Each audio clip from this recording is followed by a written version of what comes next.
Chapter 7 of The Strange Case of Dr. Jekyll and Mr. Hyde by Robert Louis Stevenson. Incident at the Window. It chanced on Sunday, when Mr. Utterson was on his usual walk with Mr. Enfield, that their way lay once again through the by-street, and that when they came in front of the door, both stopped to gaze on it. "Well," said Enfield, "that story's at an end at least. We shall never see more of Mr. Hyde." "I hope not," said Utterson. "Did I ever tell you that I once saw him and shared your feeling of repulsion?" "It's impossible to do the one without the other," returned Enfield. "And, by the way, what an ass you must have thought me, not to know that this was a back way to Dr. Jekyll's. It was partly your own fault that I found it out, even when I did." "So you found it out, did you?" said Utterson. "But if that be so, we may step into the court and take a look at the windows. To tell you the truth, I am uneasy about poor Jekyll, and even outside I feel as if the presence of a friend might do him good." The court was very cool and a little damp, and full of premature twilight, although the sky high up overhead was still bright with sunset.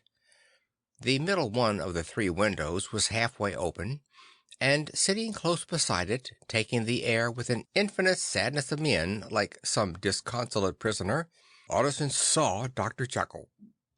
"What, Jekyll!" he cried. "I trust you are better?" "I am very low, Utterson," replied the doctor drearily. "Very low. It will not last long, thank God." "You stay too much indoors," said the lawyer. "You should be out, whipping up the circulation like Mr. Enfield and me. This is my cousin, Mr. Enfield, Dr. Jekyll. Come now, get your hat and take a quick turn with us." "You are very good," sighed the other. "I should like to very much, but no, it is quite impossible. I dare not.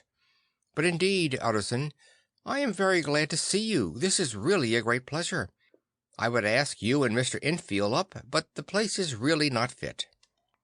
"Why then," said the lawyer good-naturedly, "the best thing we can do is to stay down here and speak with you from where we are." "That is just what I was about to venture to propose," returned the doctor with a smile. But the words were hardly uttered before the smile was struck out of his face and succeeded by an expression of such abject terror and despair as froze the very blood of the two gentlemen below. They saw it but for a glimpse, for the window was instantly thrust down. But that glimpse had been sufficient, and they turned and left the court without a word.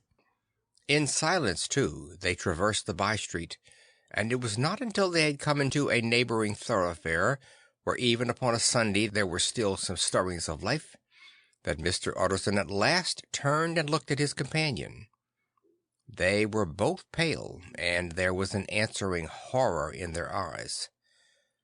"God forgive us! God forgive us!" said Mr. Utterson. But Mr. Enfield only nodded his head very seriously, and walked on once more in silence.